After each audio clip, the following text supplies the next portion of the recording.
பாஜக ஆளக்கூடிய ஒடிசா மாநிலத்துல இருக்கக்கூடிய பஸ் ஸ்டாண்ட பாருங்க. எப்படி உலக தரத்துக்கு ஏர்போர்ட் மாதிரி இருக்கு அப்படின்னு ஒரு மலையாளி பேசக்கூடிய வீடியோ சமூக வலைதளங்கள்ல வைரல் ஆயிட்டு இருக்கு. இது ஏதோ பாஜக ஆட்சிக்கு வந்ததுக்கு அப்புறம் அமைக்கப்பட்டதாகவும், இதற்கு ஃபுல் கிரெடிட்டும் பாஜக அரசுக்கு போகணும் அப்படிங்கிற மாதிரியும் ஒரு பொய் செய்திய இந்த சங்கி கூட்டம் சமூக வலைதளங்கள்ல பரப்பிக்கிட்டு இருக்கு. இது இவர்களுக்கு வாடிக்கை அப்படின்னா, இவர்களுடைய பொய்யை உடைக்கிறதும் நமக்கு வாடிக்கையா போச்சு. இந்த பஸ் ஸ்டாண்ட் எங்க இருக்கு அப்படின்னு பாத்தீங்கன்னா, ஒடிசா மாநிலத்தின் பாரமுண்டா அப்படிங்கிற பகுதியில பாபா சாஹேப் பீம்ராவ் அம்பேத்கர் பேருந்து முனையம்.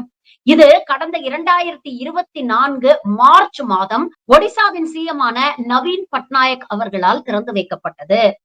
அவருடைய ஆட்சி காலத்துல, அதாவது பிஜு ஜனதா தளின் ஆட்சி காலத்துல அமைக்கப்பட்ட பேருந்து முனையம் தான் இந்த முனையம். அதுக்கப்புறம் மே மாசம் தேர்தல் வந்து அங்கே இல்லாத பொல்லாத பொய்கள் எல்லாம் சொல்லி, ஒரு தமிழன் ஒரிசாவ ஆட்சி செய்யலாமா அப்படிங்கிற பொய்யான ஒரு உருட்ட உருட்டி, தமிழ்நாட்டுடைய ரத்ன பண்டாருடைய சாதி தமிழ்நாட்டுக்கு போயிடுச்சு. தமிழ்நாட்டை சேர்ந்தவர்கள் எல்லாம் திருடர்கள் அப்படிங்கிற ஒரு பொய்யான கட்டமைப்பை ஏற்படுத்தி, குறுக்கு வழியில தான் பாஜக அங்க ஆட்சியை பிடிச்சது. இப்போ அங்க நவீன் பட்நாயக் காலத்துல நடந்த விஷயங்களுக்கெல்லாம் தேவையில்லாம ஸ்டிக்கர் ஒட்டி கிரெடிட் எடுத்துக்க முயற்சி பண்ணுது பாஜக.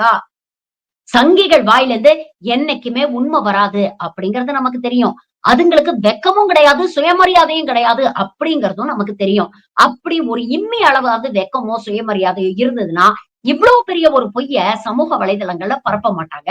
இது டிஜிட்டல் இந்தியா. நீங்க சொல்லக்கூடிய பொய்கள்லாம் எல்லாரும் நம்புறதுக்கு முட்டாள் இல்ல. நீங்க சொல்லக்கூடிய பொய்கள உடனுக்குடனே வெளிச்சத்துக்கு கொண்டு வரக்கூடிய நபர்கள் இங்கு இருக்கிறார்கள் அப்படிங்கிறத இந்த சங்கி கூட்டம் மறந்துடக்கூடாது. ஆனா இவ்ளோ நல்ல தரம் வாய்ந்த ஒரு பஸ் ஸ்டாண்டை உருவாக்கிய பிஜு ஜனதா தளின் தலைவர் முன்னாள் முதலமைச்சர் நவீன் பட்நாயக் அவர்களுக்கு ஒரு வாழ்த்துக்களை சொல்லி